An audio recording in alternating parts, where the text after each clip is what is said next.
ಕಾಲ್ತುಳಿತ ದುರಂತ ಉದ್ದೇಶ ಪೂರ್ವಕವಲ್ಲ, ಆದ್ರೆ ಇದನ್ನ ತಡೆಯಲು ಸರ್ಕಾರಕ್ಕೆ ಅವಕಾಶ ಇತ್ತು.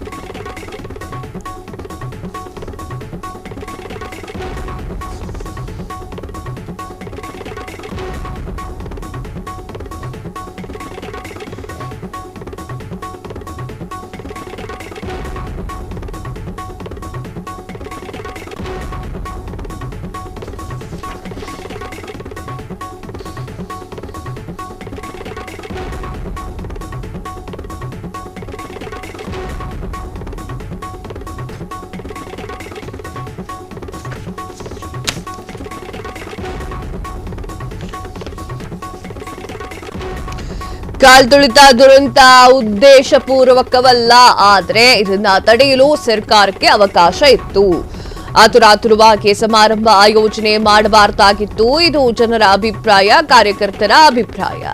ಇಂತಹ ವಾತಾವರಣದಲ್ಲಿ ಸಂಯಮವನ್ನ ವಹಿಸಬೇಕು. ತಪ್ಪು ಮುಚ್ಚಿಟ್ಟುಕೊಳ್ಳಲು ಮತ್ತಷ್ಟು ತಪ್ಪು ಮಾಡ್ತಾ ಹೋದ್ರೆ ಜನ ಕ್ಷಮಿಸೋದಿಲ್ಲ. ಮುಂದೆ ಅಧಿಕಾರಕ್ಕೆ ಬರೋದು ಕಷ್ಟವಾಗಬಹುದು. ಘಟನೆಯಿಂದ ನೊಂದ ಕಾಂಗ್ರೆಸ್ ಎಂಎಲ್ಸಿ ಒಬ್ರು ಆತಂಕವನ್ನ ಹೊರಹಾಕಿದ್ದಾರೆ. ಎಸ್, ಚೆನ್ನಾಗಿ ಹೇಳಿದ್ದಾರೆ. ಕಾಲ್ತುಳಿತದ ದುರಂತ ಏನಿದೆ ಅಲ್ಲ, ಅದು ಉದ್ದೇಶಪೂರ್ವಕವಾಗಿರಲಿಲ್ಲ. ಯಾರು ಹೇಳ್ತಾ ಇಲ್ಲ ಅದು ಉದ್ದೇಶಪೂರ್ವಕವಾಗಿದ್ದು ಅಂತ ಹೇಳಿ.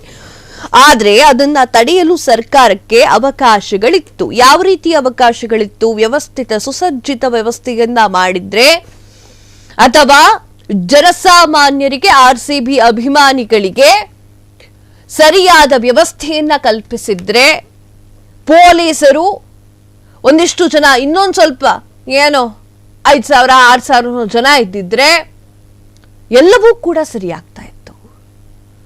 ಅಹಿತಕರ ಘಟನೆಗಳು ನಡೆಯದಂತೆ ಎಚ್ಚರಿಕೆಯನ್ನು ಕೂಡ ವಹಿಸಬಹುದಾಗಿತ್ತು. ಆತುರಾತುರದಲ್ಲಿ ಸಮಾರಂಭವನ್ನ ಆಯೋಜನೆ ಮಾಡಬಾರ್ದಾಗಿತ್ತು ಅಂತ ಎಂಎಲ್ಸಿ ಅವರು ಹೇಳ್ತಾ ಇರುವಂತದ್ದು. ಆತುರಾತುರವಾಗಿ ಆ ಒಂದು ಸಮಾರಂಭವನ್ನ ಮಾಡುವಂತಹ ಅವಶ್ಯಕತೆ ಇರಲಿಲ್ಲ. ಈಗ ಅಭಿಮಾನಿಗಳು ಅದನ್ನೇ ಹೇಳ್ತಾ ಇದ್ದಾರೆ, ಕಾರ್ಯಕರ್ತರು ಕೂಡ ಅದನ್ನೇ ಹೇಳ್ತಾ ಇದ್ದಾರೆ. ಆತುರಾತುರದಲ್ಲಿ ಬೇಕಿತ್ತ?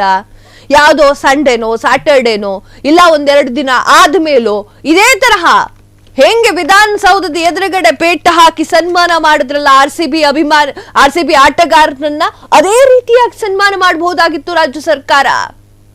ಸುಸಜ್ಜಿತ ವ್ಯವಸ್ಥೆಯನ್ನ ಇಟ್ಟುಕೊಂಡು ಒಂದೇ ಒಂದು ಆತುರದ ನಿರ್ಧಾರ 11 ಒಳ್ಳೆ ಮನಸ್ಸಿರುವಂತಹ, ಮುಗ್ಧ ಮನಸ್ಸಿರುವಂತಹ ಜನರನ್ನ ಬಲಿ ಕೊಟ್ಟಿದೆ. ಆ ಆತುರದ ನಿರ್ಧಾರವನ್ನ ತೆಗೆದುಕೊಳ್ಳಬಾರ್ದಾಗಿತ್ತು ಅಂತ ಎಂಎಲ್ಸಿ ಒಬ್ರು ಹೇಳ್ತಾ ಇದ್ದಾರೆ. ಇದು ಜನಸಾಮಾನ್ಯರ ಅಭಿಪ್ರಾಯವೂ ಹೌದು, ಹಾಗೆ ಕಾರ್ಯಕರ್ತರ ಅಭಿಪ್ರಾಯವೂ ಕೂಡ ಹೌದು.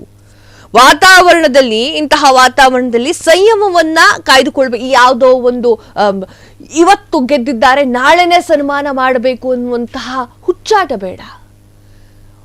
ಹುಚ್ಚಾಟ ಇದ್ದು ಬಿಟ್ಟಿದ್ರೆ ಈ ಅಭಿಮಾನಿಗಳ ಹುಚ್ಚಾಟ ಅದು. ನಿನ್ನೆ ಗೆದ್ದು ಬಿಟ್ಟಿದ್ದಾರೆ, ಇವತ್ತು ಸನ್ಮಾನ ಮಾಡ್ಬಿಡೋಣ ಅಂತ ಅಭಿಮಾನಿಗಳ ಥಿಂಕಿಂಗ್ ಹಂಗಿರುತ್ತೆ. ರಾಜ್ಯ ನಾಯಕರು ಆತರ ಥಿಂಕ್ ಮಾಡಿದ್ರೆ ಇದೇ ರೀತಿ ಆಗುತ್ತೆ.